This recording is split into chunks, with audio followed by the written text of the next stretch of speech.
নমস্কার বন্ধুরা, আজকে আমি বানাবো একদম নতুন ও ইউনিক ও অত্যন্ত সুস্বাদু কাঁচা ডিম দিয়ে বেসনের একটি রেসিপি। বন্ধুরা, এই রেসিপিটি আপনারা যদি বাড়িতে একবার বানান, গ্যারান্টি এই রেসিপিটি আপনারা বারবার বানাবেন, কারণ এটা এতটাই টেস্টি তৈরি হয়। আর বানানোও কিন্তু ভীষণই সহজ, খুবই চটজলদি কম সময়ের মধ্যে এই রেসিপিটি বানিয়ে নিতে পারেন। তো চলুন শুরু করা যাক আমাদের আজকের এই অত্যন্ত সুস্বাদু ও নতুন ও ইউনিক কাঁচা ডিম দিয়ে বেসনের রেসিপি। আশা করছি আজকের রেসিপি সবার কাছে ভীষণ ভালো লাগবে। এই অত্যন্ত সুস্বাদু কাঁচা ডিম ও বেসনের এই নতুন রেসিপিটি বানানোর জন্য সবার প্রথমে আমি একটা মিক্সিং বোল নিয়ে নিলাম। এরপর সবার প্রথমে আমাদের লাগবে 4টে কাঁচা ডিম। আমি এখানে 4টে ডিম দিয়ে রেসিপিটি বানাচ্ছি, তবে আপনারা চাইলে ডিমের পরিমাণটা বাড়িয়ে বা কমিয়ে নিতে পারেন আপনাদের মতো।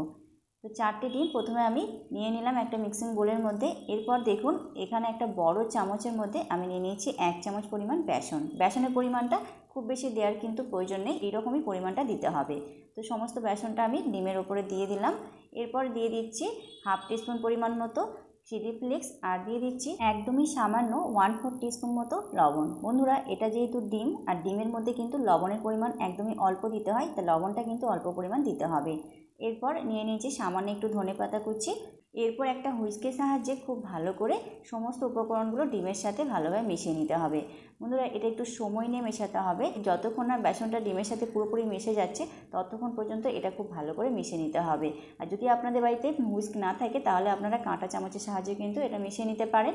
একদম লাম্পস ফ্রিভাবে এই ব্যাটারটা তৈরি করতে হবে, যেন এর মধ্যে কোনো লাম্পস না থাকে। ভালো করে এটা মিশিয়ে নিতে হবে। তো দেখতেই পাচ্ছেন বেশ কিছুক্ষণ সময় ধরে খুব ভালো করে আমি ডিমের সাথে মিশিয়ে নিয়েছি সমস্ত উপকরণগুলো। এখন আমাদের ব্যাটারটা একদম রেডি হয়ে গেছে। এরপর চলে যাব আমরা নেক্সট প্রসেসে। এখানে দেখুন, ওভেন অন করে ওভেনের ওপর একটা ফ্রাই প্যান বসিয়ে দিয়েছি। আর ফ্রাই প্যান গরম হলে এর মধ্যে দিয়ে দেবো 1 টিস্পুন পরিমাণ রান্নার তেল। তেলটা পুরো প্যানের মধ্যে এইভাবে একটু ছড়িয়ে দিতে হবে।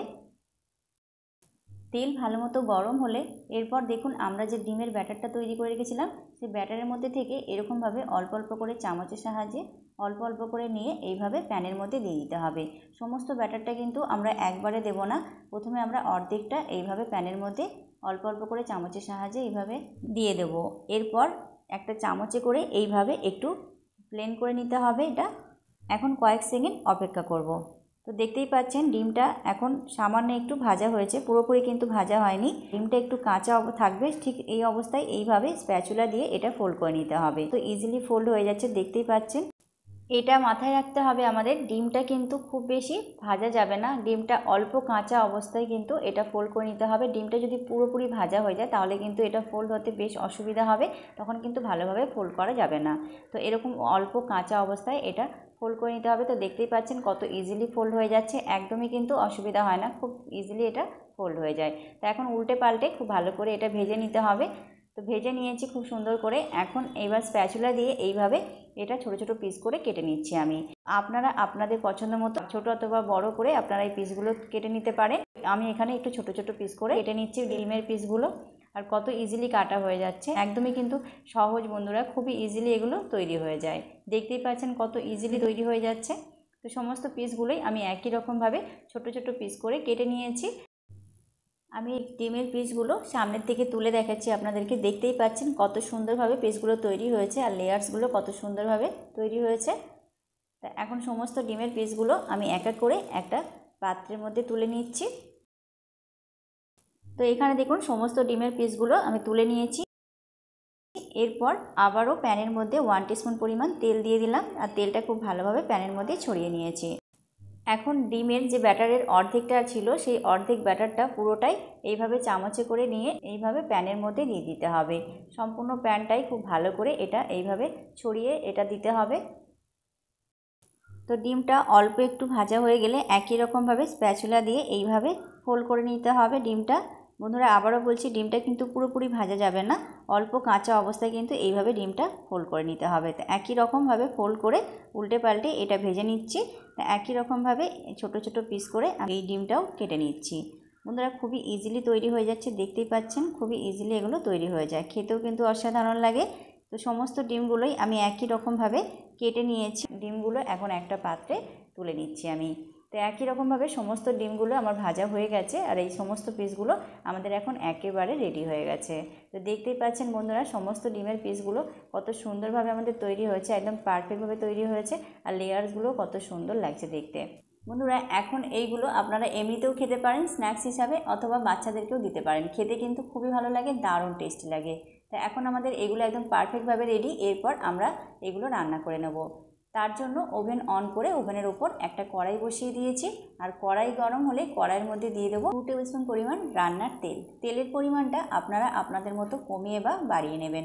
তো তেল হালকা গরম হলে এখানে দেখুন কয়েকটা মশলা নিয়েছি 8 থেকে 9টা গোটা গোলমরিচ, আর নিয়েছি হাফ টিস্পুন গোটা জিরে, নিয়েছি 1 ইঞ্চি ডালচিনি, আর নিয়েছি 2টো ছোটো এলাচ, একটা তেজপাতা, আর নিয়েছি একটা স্টার।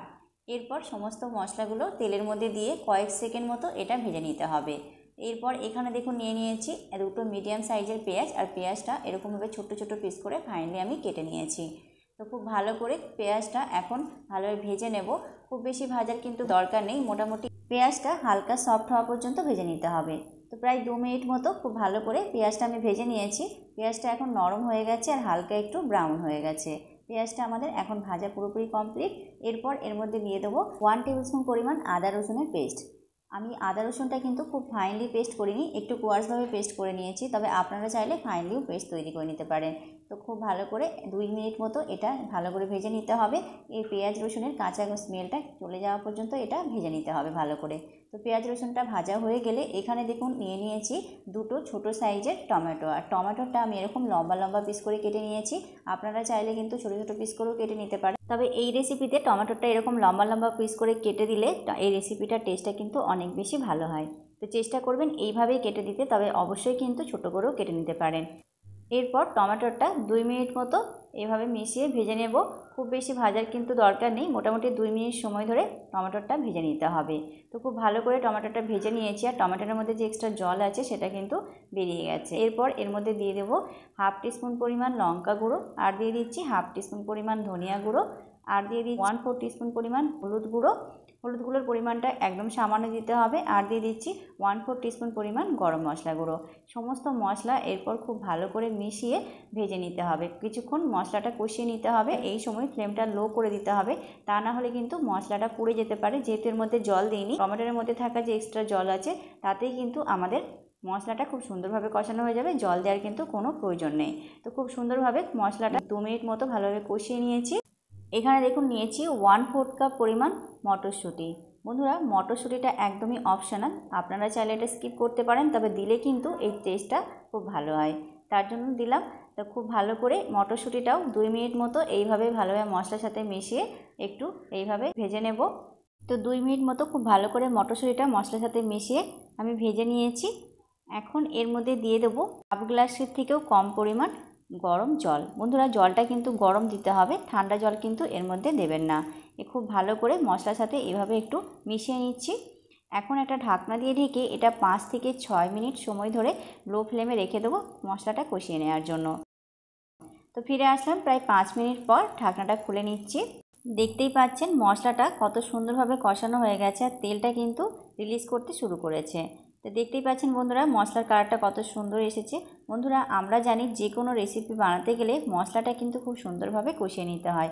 মশলা যত ভালো সুন্দর করে কষানো হবে সেই রেসিপির টেস্ট কিন্তু তত বেশি ভালো হবে। তাই একটু সময় নিয়ে মশলাটা খুব সুন্দরভাবে কষিয়ে নিতে হবে, তাহলে কিন্তু শেষে কিন্তু রেজাল্টটা খুব ভালো আসে। এরপর এর মধ্যে দিয়ে দেবো 1 গ্লাসের থেকে কিছুটা কম জল। জলটা অবশ্যই কিন্তু গরম দিতে হবে, ঠান্ডা জল কিন্তু দিলে এর টেস্ট কিন্তু একদমই ভালো আসবে না। তো অবশ্যই কিন্তু গরম জল দিতে হবে। এরপর এটা ফুটে আসা পর্যন্ত অপেক্ষা করব। এখন গ্রেভিটা খুব ভালো মতো ফুটতে শুরু করেছে। এরপর যে আমরা ডিমের পিসগুলো তৈরি করেছিলাম সেগুলো এর মধ্যে দিয়ে দেবো গ্রেভির মধ্যে। আর এখানে নিয়েছি দেখুন 2টো কাঁচা লঙ্কা মাঝখান থেকে কেটে নিয়েছি, এর মধ্যে দিয়ে দিলাম। অবশ্যই বন্ধুরা কাঁচা লঙ্কাটা দেবেন, তাহলে কিন্তু এর টেস্টটা খুব ভালো হবে। এরপর দিয়ে দিচ্ছি হাফ টিস্পুন বা স্বাদ মতো লবণ। খুব ভালো করে এগুলো মিশিয়ে নিচ্ছি এইভাবে। বন্ধুরা আমি গ্রেভির পরিমাণটা এরকম রেখেছি, তবে আপনারা চাইলে গ্রেভিটা ঘনও করতে পারেন আবার পাতলাও করতে পারেন, আপনারা আপনাদের মতো করে নিতে পারেন। তো এইবার এটা 2 মিনিট মতো আমি ফুটিয়ে নেব। তো 2 মিনিট মতো ফুটিয়ে নিয়েছি। এরপর এর মধ্যে দিয়ে দিচ্ছি সামান্য একটু ফ্রেশ ধনেপাতা কুচি। এইভাবে সামান্য একটু মিশিয়ে নিচ্ছি। এখন এটা 1 মিনিট মতো ফুটিয়ে নেব।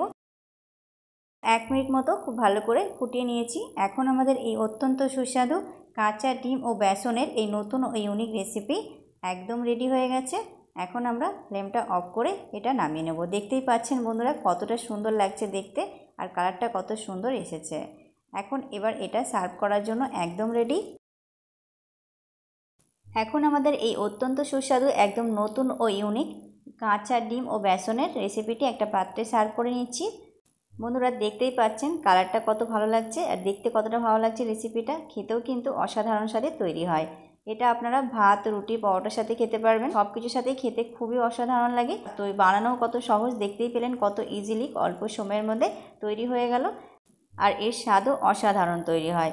বন্ধুরা ভালো লাগলে অবশ্যই আপনারা এইভাবে একবার বাড়িতে বানাবেন, আর কেমন হয়েছে আপনাদের ফিডব্যাক অবশ্যই শেয়ার করবেন। আশা করছি বাড়ির সকলেরই ভীষণ ভালো লাগবে, সবাই খুবই প্রশংসা করবে।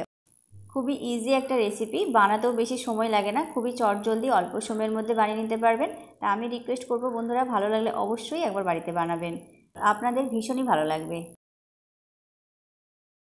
তো বন্ধুরা তৈরি হয়ে গেল খুবই সহজে আমাদের আজকের এই অত্যন্ত সুস্বাদু নতুন ও ইউনিক কাঁচা ডিম দিয়ে বেসনের রেসিপি। আজকের রেসিপি কেমন লাগলো আপনারা অবশ্যই কমেন্টের মাধ্যমে জানাবেন, আর ভিডিওটি ভালো লাগলে লাইক, কমেন্ট, শেয়ার করে চ্যানেলটি সাবস্ক্রাইব করে পাশে থাকার অনুরোধ রইল।